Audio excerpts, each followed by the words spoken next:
d'examiner la pièce opératoire. De sorte que, au fur et à mesure que les chirurgiens explorent l'abdomen, les anatomopathologistes savent si c'est une forme bilatérale ou bien c'est une forme unilatérale et c'est une forme métastatique, non métastatique, etc. Et cela permet même d'anticiper sur la prise en charge. Par exemple, si vous avez prévu de faire une néphrectomie alors que c'est une forme bilatérale, cela va naturellement impacter votre traitement chirurgical. Si vous étiez parti pour une forme non métastatique et que l'anatomopathologiste vous répond que j'ai vu des métastases au niveau d'une veine ou bien au niveau d'un tel organe, donc vous allez devoir faire la cure également de ces métastases. Donc c'est ça l'intérêt d'un examen extemporané. Alors je ne sais pas au Sénégal, est-ce que nous sommes arrivés à ce niveau? Je ne sais pas honnêtement, mais c'est l'idéal. Maintenant, si on n'a pas l'examen extemporané, le chirurgien fait son travail, il fait sa néphrectomie et après l'obtention des résultats de l'histologie, les gens vont réajuster. Mais l'intervention aura déjà été faite depuis et aura même cicatrisé parce que souvent cela prend des semaines.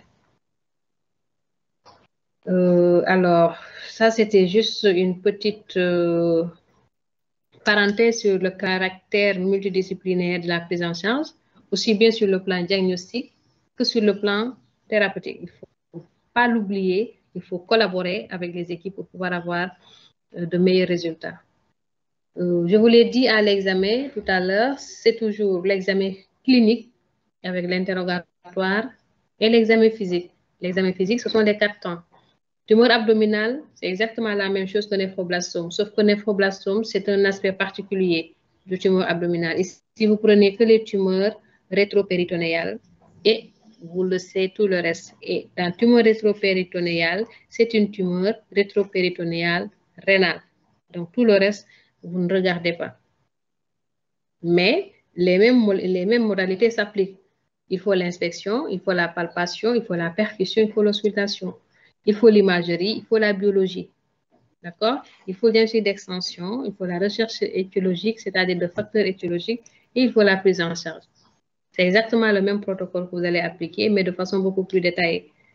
Et ici, vos camarades vous l'ont dit, il faut être très vigilant, il faut être très prudent quand vous faites la palpation de ces enfants qui présentent de gros ventres. Parce que parfois, la tumeur, elle est très fragile, elle est vascularisée, elle peut saigner à tout moment. Et lorsque la tumeur saigne, vous allez compliquer davantage le tableau. La tumeur peut être fragile au point de se rompre. Si elle se rompt au niveau de l'abdomen, c'est pareil, vous allez encore aggraver la chose.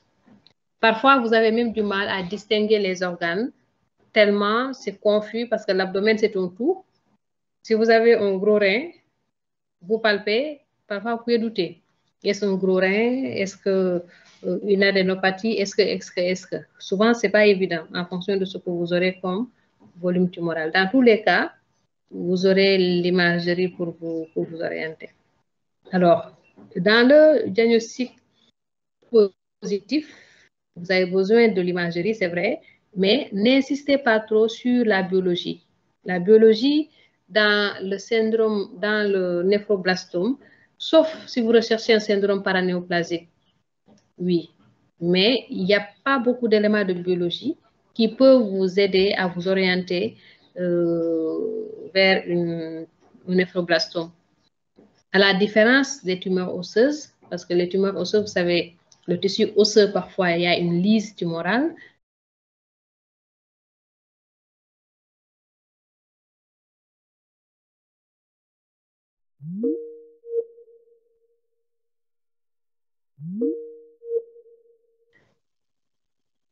Peut-être vous dites une orientation, à la limite, limitez-vous à l'hémogramme ou peut-être hémogramme et biochimie pour rechercher juste peut-être des éléments inflammatoires. Mais le reste de la biologie, vous attendez le diagnostic de retentissement ou le diagnostic d'extension et vous le mettez là-bas. N'oubliez pas que le diagnostic de retentissement est différent du diagnostic d'extension. Le diagnostic d'extension, c'est l'extension de la tumeur vers les autres organes. L'extension, elle est locale, loco-régionale, ou bien loco-régionale et régionale et générale. D'accord? Donc, vous avez le rein. Il faut voir, est-ce qu'au niveau rénal, la tumeur a envoyé des métastases. Le rein est dans un environnement, la loge rénale, ça c'est l'extension loco-régionale. Vérifiez, est-ce que la tumeur a envoyé des métastases au niveau de la loge. Et enfin, les métastases générales, c'est à distance. Est-ce que le sang a véhiculé des cellules malignes vers les autres organes du corps? Donc, vous saurez toujours les 3 dimensions. Alors que le retentissement, c'est quelque chose qui est la conséquence du néphroblastome. Il peut s'agir d'une conséquence qui n'a aucun rapport avec le caractère malin de la tumeur.